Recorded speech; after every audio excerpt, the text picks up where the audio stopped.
Hey guys, welcome to Tim the Toolman of Home Improvement. Once again, we are going to tile a bathroom. This is a bathroom of ours that we've been waiting to do for a little while, and now it's about time. So I'm going to give you part one of kind of what we did here.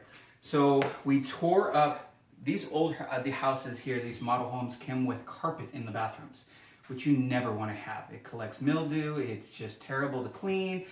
Why anybody would ever do it? It is what it is. So we ripped it out. And what you're looking at right here on the floor is the subfloor.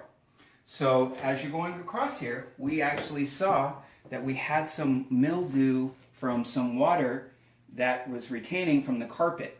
So what we're going to do is we're going to put some mold resistant spray there, and we're going to make sure that that is prepped and good before we put the HardieBacker on.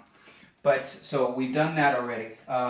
So here we started to put the HardieBacker in. Now, this here is HardieBacker board.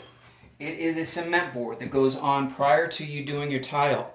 And you want to make sure that when you do this and you cut the pieces in, you're going to screw them down. I've got the screws right here. You'll want to do the backer board screws. I did the 5" and 5/8. So that's one, you'll definitely want to make sure that that gets screwed in nice and tight so that's secured to the floor prior to prep. And then what you'll do is we'll seam those joints. We'll then put some mastic in there so that it's waterproof and ready to put the tile in.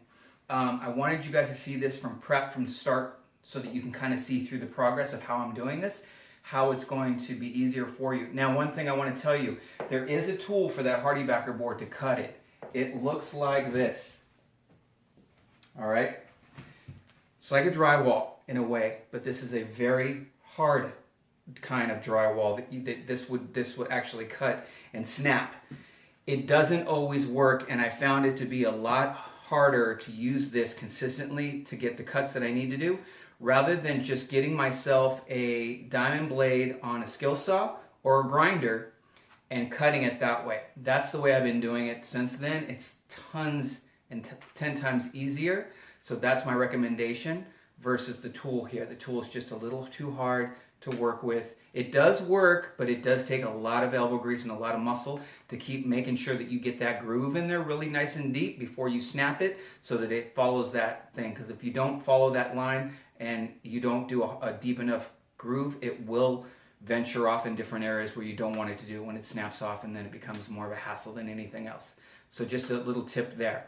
All right, so I'm going to keep going with this HardieBacker board. We'll start screwing them in and get it prepped and ready, and then I'll show you step 2, which is then to start working on making sure that we get the pattern that we want for the tile, and then start laying that out prior to masting it down. All right, so stay tuned for us. If you like what you see, please subscribe. I know that I've done some funny videos in the past, so just make sure that that you subscribe, because we've got some funny things going on and some good stuff on the way. I'm trying to save you guys money and have some fun in the meanwhile, so stay tuned. Thank you.